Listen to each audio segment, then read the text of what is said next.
What's going on, guys? Welcome back to the channel. I'm the games adjuster Ethan Rodriguez, and today we are talking about the 2 to 4 player game Oceans by North Star Games Studio. So Oceans is part of the Evolution game series. There's regular Evolution, Evolution Climate. There's a kind of junior version, Evolution in the beginning. This is the latest evolution of that series. This is called Oceans. I believe it came out maybe even 2 years ago now. It's not terribly new, but it was relatively new to me when I got it, and I just played it recently, so I thought I'd review it and tell you my thoughts on it.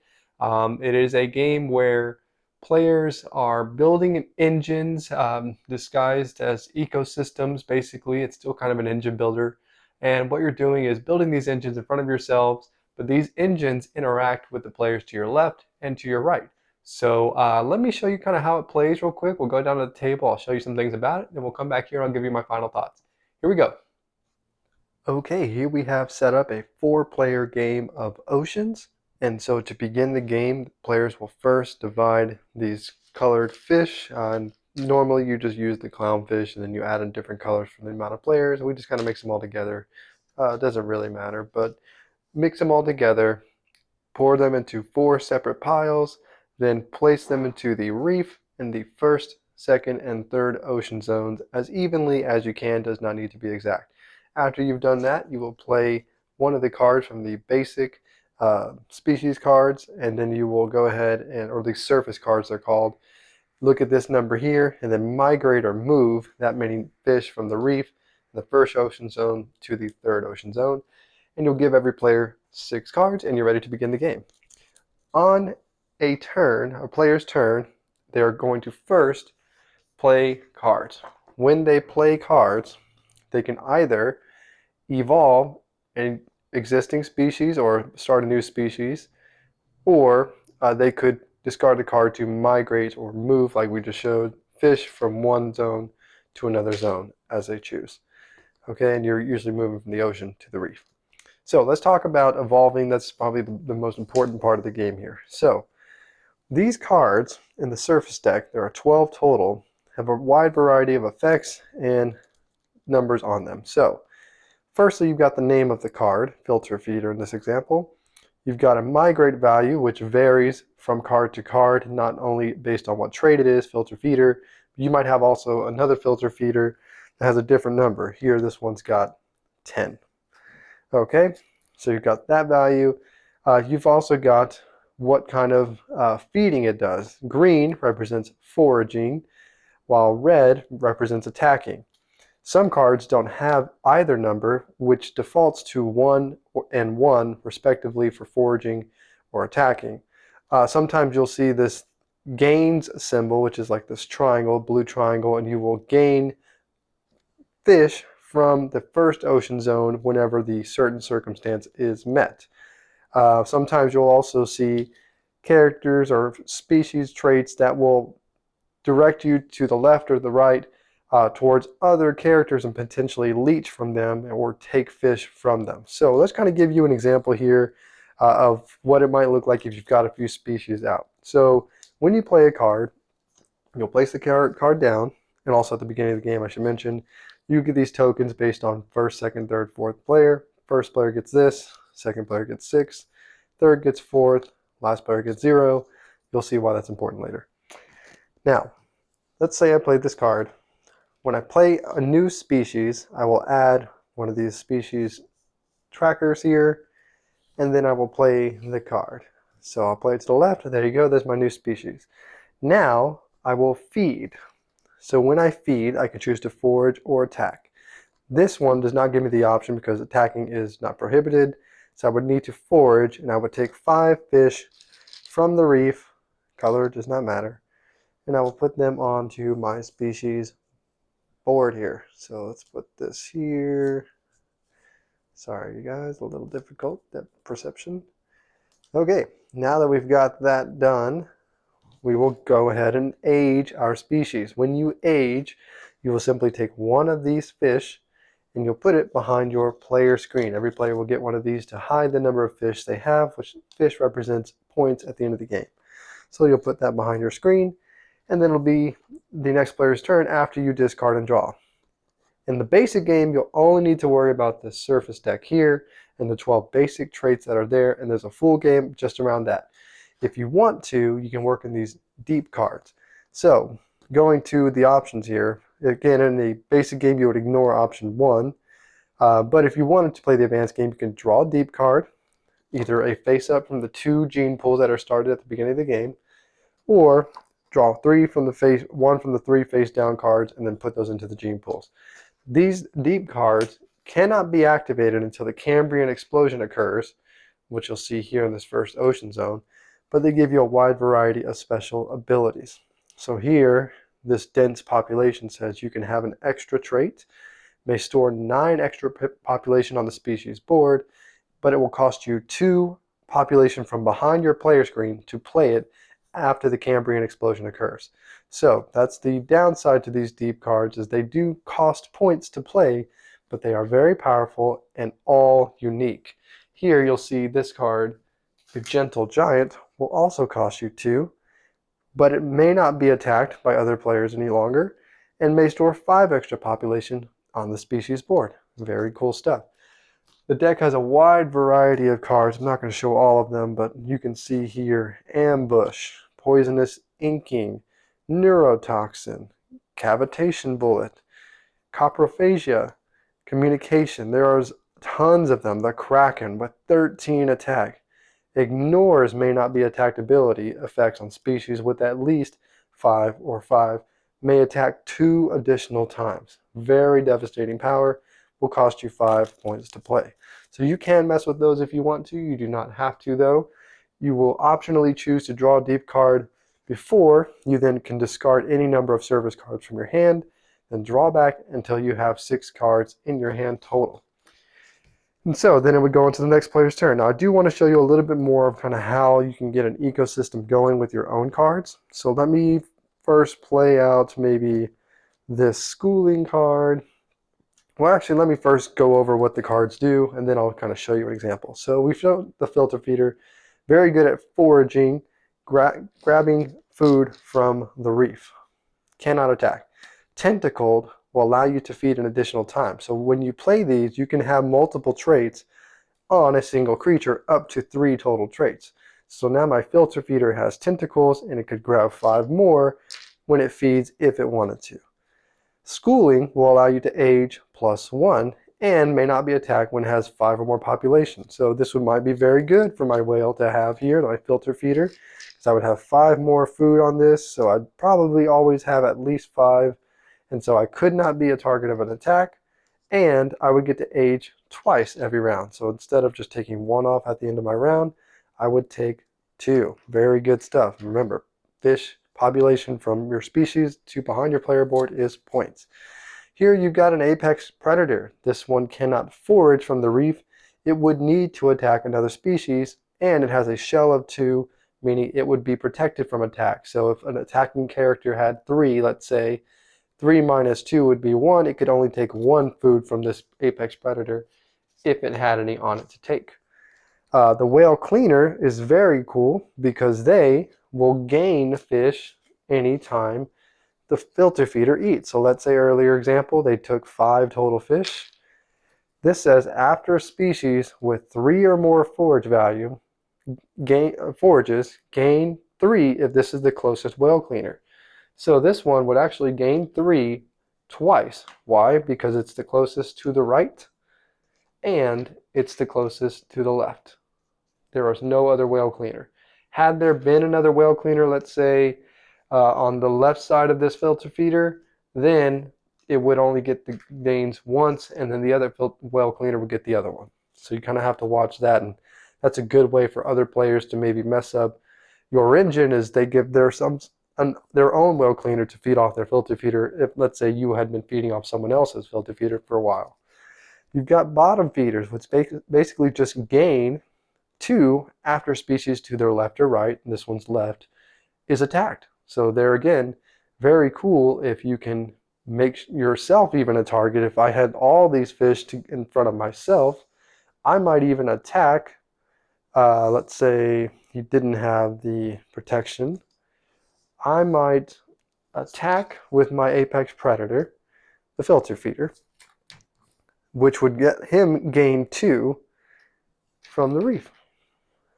So, and he would get his 3 from attacking.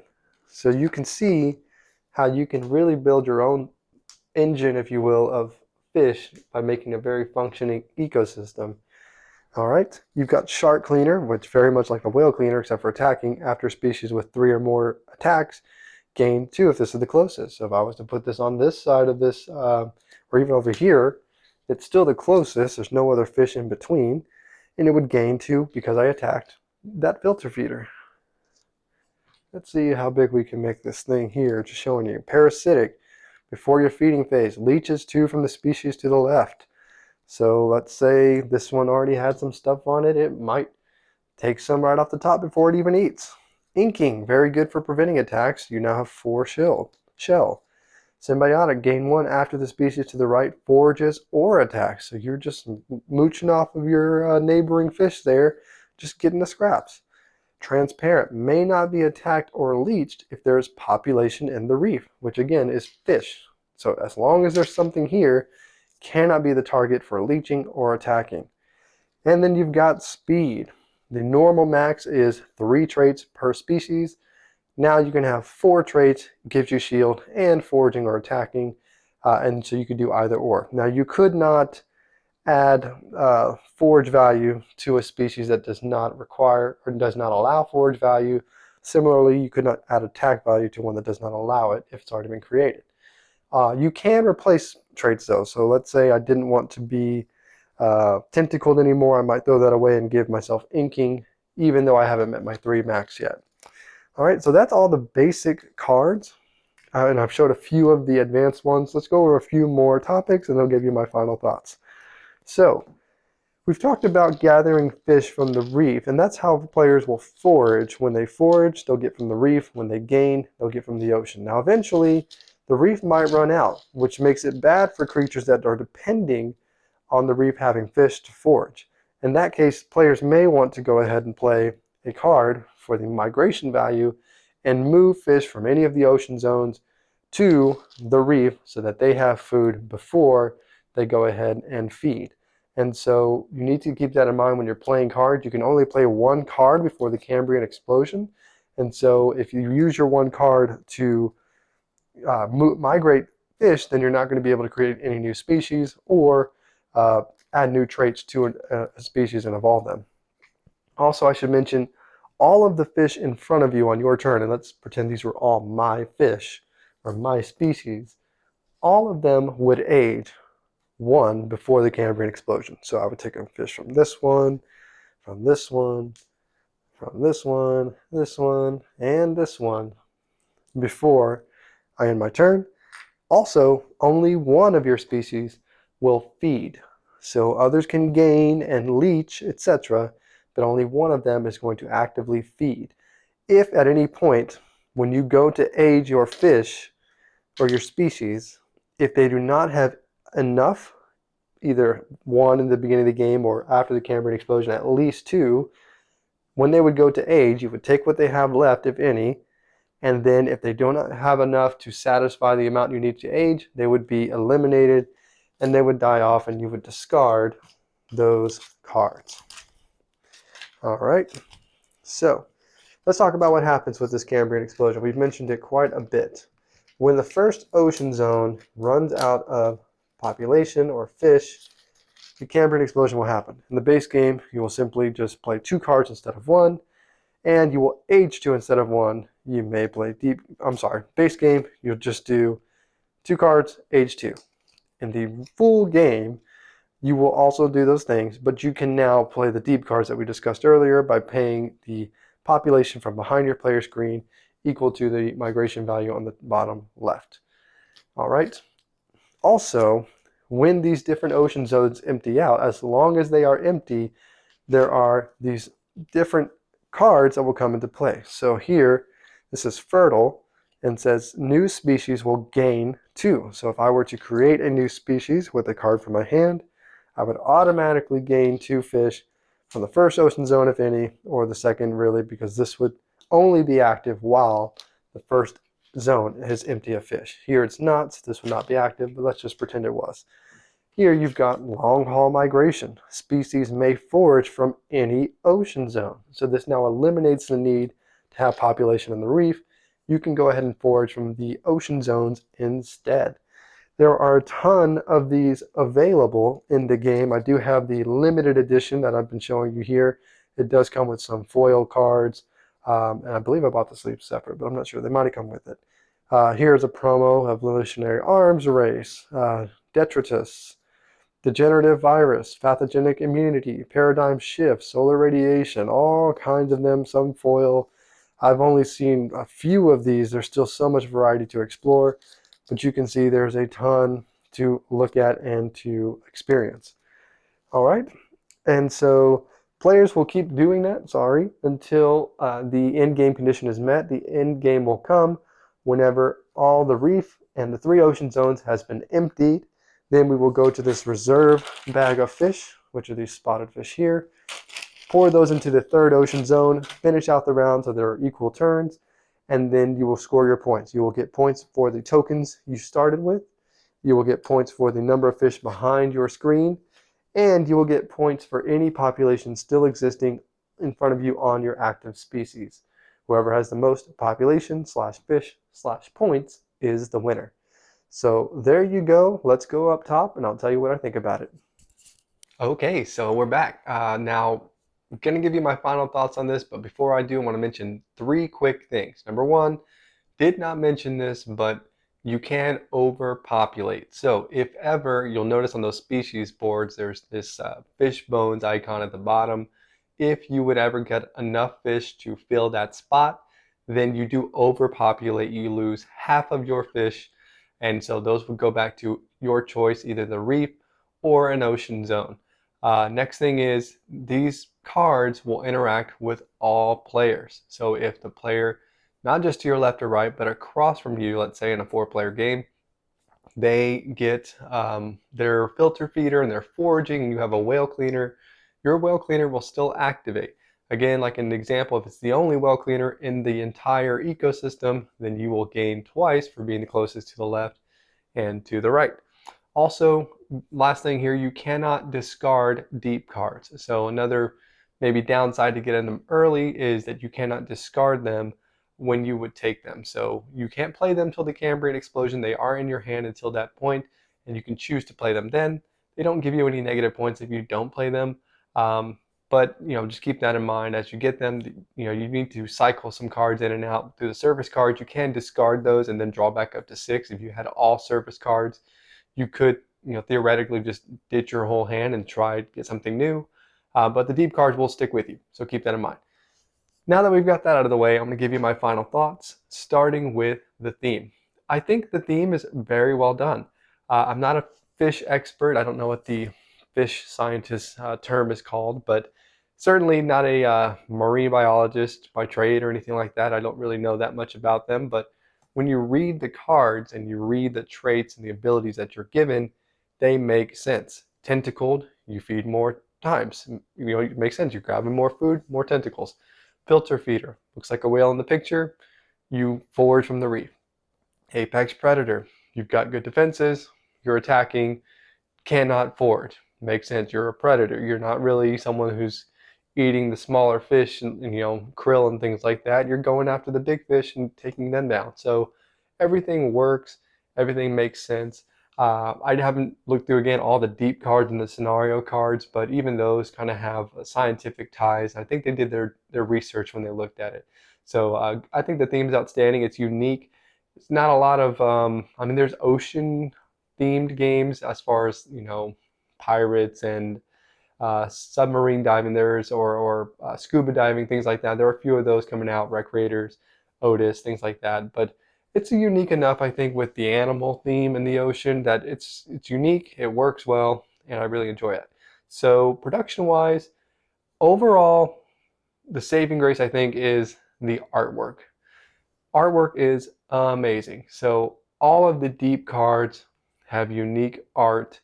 All of the trait cards, even though there's only 12, they're still really well done. I believe they brought in several artists, and so they're not all the same art style, And if that bothers you, you may not like that in a deep deck especially, but that doesn't bother me at all. I really enjoy seeing the different art styles.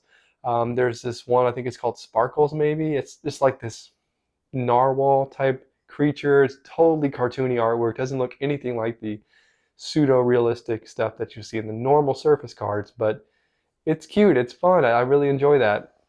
Kind of a neat little Easter egg thing, I guess. Um, Beyond that, everything else is good. The fish tokens are cool. That it could have just been cubes or something. The little fish, they're colorful. The cards are good quality. I sleeve them because it's primarily a card game, so I just wanted to take care of them. You don't have to do that. In the deluxe version, they have these acrylic fish. I almost kind of wish I had gotten that version, but I don't know that it would have really saved any issue that I'm about to explain next. So two minor fiddly things that may bother you. Number one, the fish, the cardboard ones, go in those trays. Now sometimes they kind of slide, especially the tray that holds the ocean zones. You have to assemble those ones. They're not that hard and they can fit in the box when they're assembled, so that's great. But the cardboard ones, because they're thin, will slide into those different ocean zones and kind of get stuck sometimes and hard to see depending on where you're at the table. And more so even on the reef, because it's so colorful and the fish are colorful, it can sometimes be hard to see the fish that are in there and know how many there are. Now, it's not hard to pick up the box and count, and you can have someone who's closer maybe just say, hey, there's 4 fish. Not a big deal, but it is kind of fiddly. Also, when you grab the fish, either from a player or for foraging, and put them on your species board, it's a little fiddly, especially if you're OCD, to try to get them to match up with the fish symbols. Again, I don't know that acrylic's going to help that. Cubes, I don't know if that's going to help that. Maybe it would have been cool if, I don't know, if they were like species bowls or something you could just throw them in. I don't know if there's a better way to do it. They probably, developed that and decided that's the best way. It just gets a little fiddly, especially when you've kind of got to move a lot of fish around. You've got, let's say, 4 or 5 different species in front of you. You're leeching from this one maybe, you're gaining from that one, you're attacking with this one, which helps this one get stuff. It's just trying to get them all organized and then just to take them all off and age them. It's a little fiddly there. But beyond that, again, decent sized box. Oh, also, I will mention this. I am a vertical storer mostly. Sometimes I will do horizontal. So I don't mind if a game, obviously front cover has maybe this vertical side or the horizontal side. One of the sides has the name. If I'm going to store it that way, that's cool. None of the sides have the name by itself and just artwork. All block text. Content on the bottom, stuff about the game on the side. Kind of minor, but kind of annoying. Yes, I think especially like, if gamers got collections, you're going to know what I'm talking about.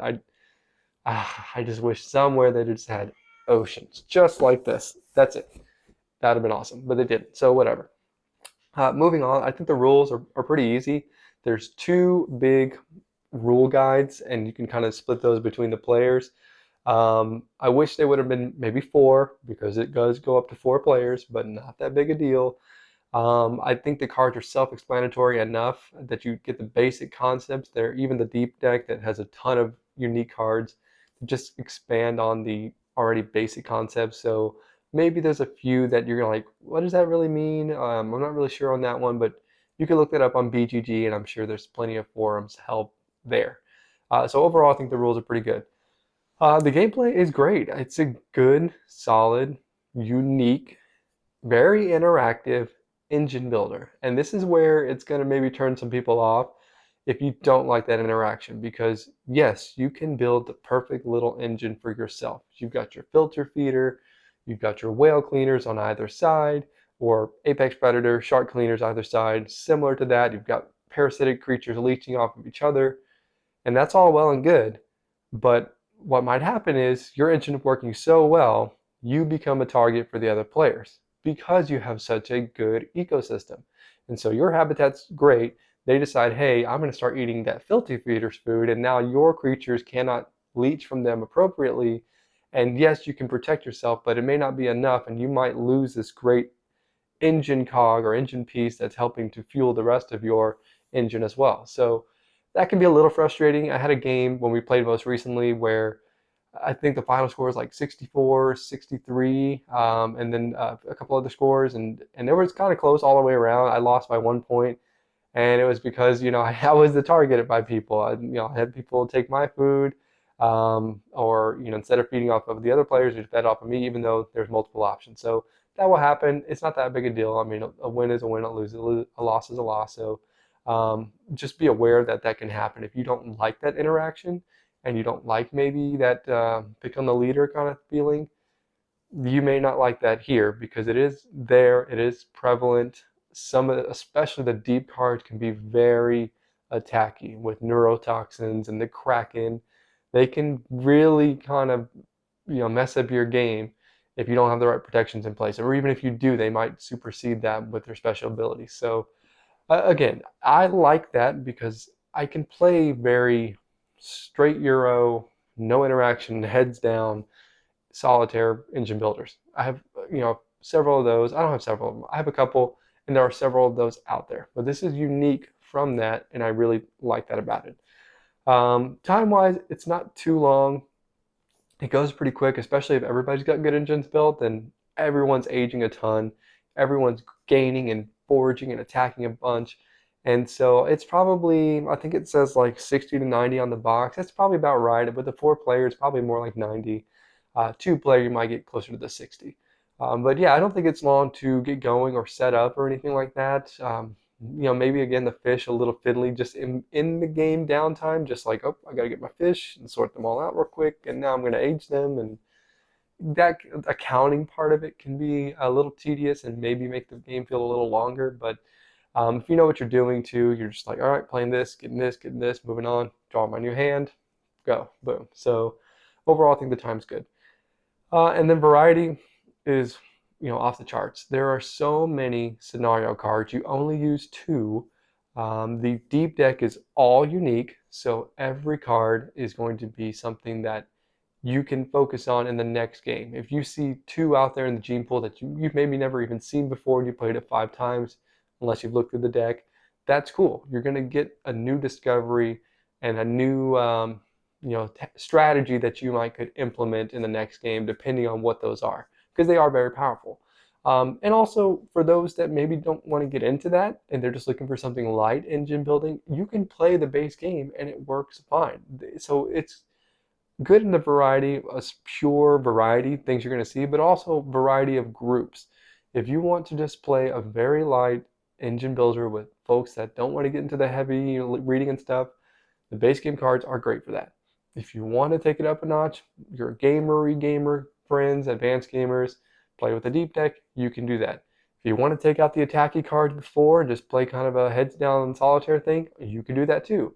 But if you want the full experience, attacky, total, kind of can be random and lucky in what comes out, then leave them all in, shuffle them all up, deal it out, play for 60 to 90 minutes, and have a good time. So overall, I really enjoy Oceans. It's going to get a 9 out of 10 for me.